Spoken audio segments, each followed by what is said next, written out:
Apa kabar? This is Titi Kilau Jiwa. Masih dalam The Spiritual Healing Process Series. Kali ini saya akan membahas mengenai bagaimana trauma alam bawah sadar terbentuk. Trauma alam bawah sadar atau trauma subconscious mind adalah trauma yang ada dalam diri seseorang yang terbentuk dan tersimpan dalam diri namun tidak disadari, bahkan tidak diketahui oleh orang tersebut.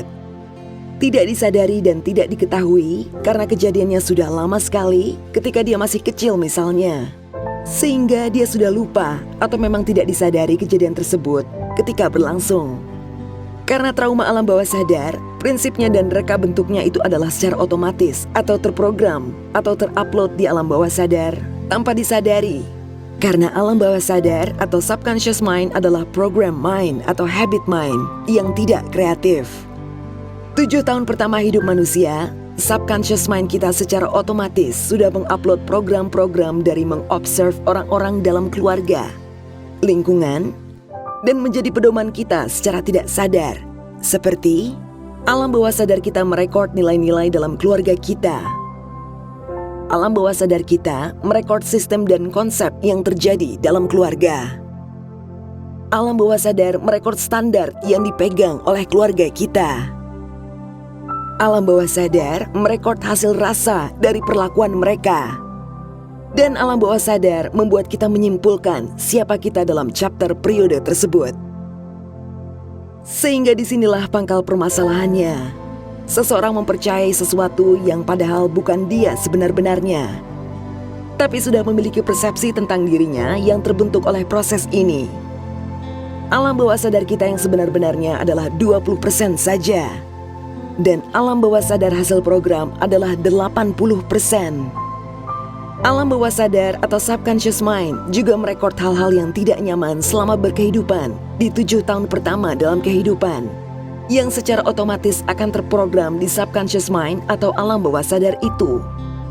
Apabila dalam keluarga atau lingkungan terdapat hal-hal yang tidak nyaman seperti perlakuan, perkataan atau suasana rumah dan lingkungan termasuk keadaan keluarga beserta semua problematikanya, serta pola asuh yang tidak baik, dan semua kenegatifan-kenegatifan akan terekam di sana.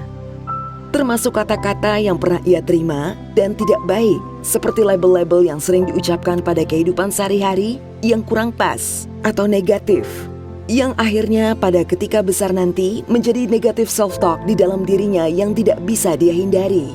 Walau dia tidak suka dan dia tidak terima dan dia tolak, namun secara otomatis akan menjadi self-identity yang tidak terencana pada subconscious mind seseorang.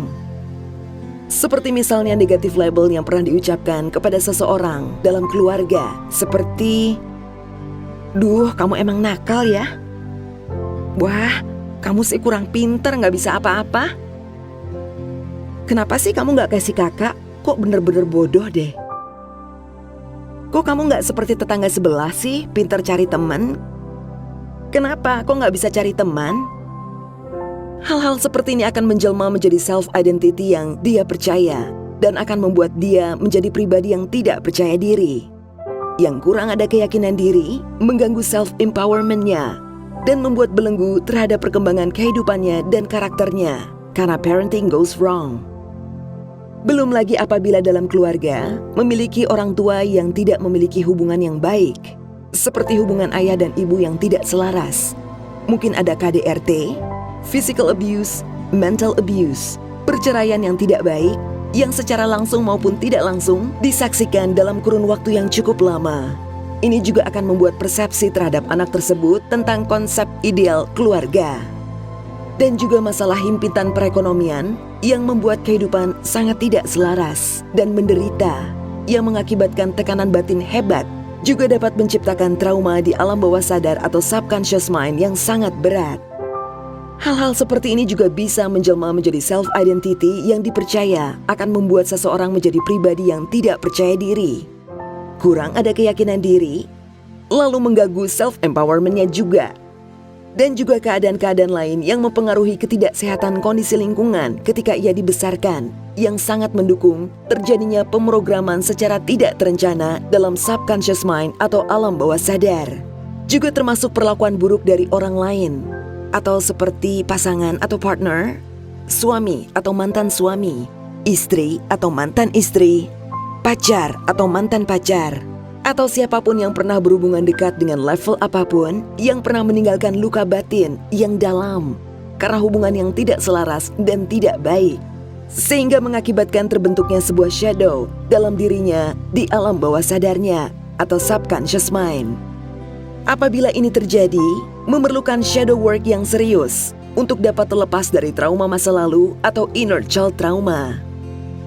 Kamu bisa men-search tentang shadow work di video Titik Kilau Jiwa dan men-search meditasi penghilangan trauma tentang shadow work di guided meditation di video Titik Kilau Jiwa. Dan kamu bisa mulai kapanpun untuk meditasinya.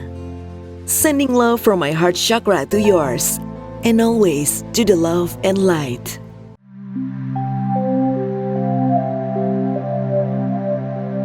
Titik Kilau.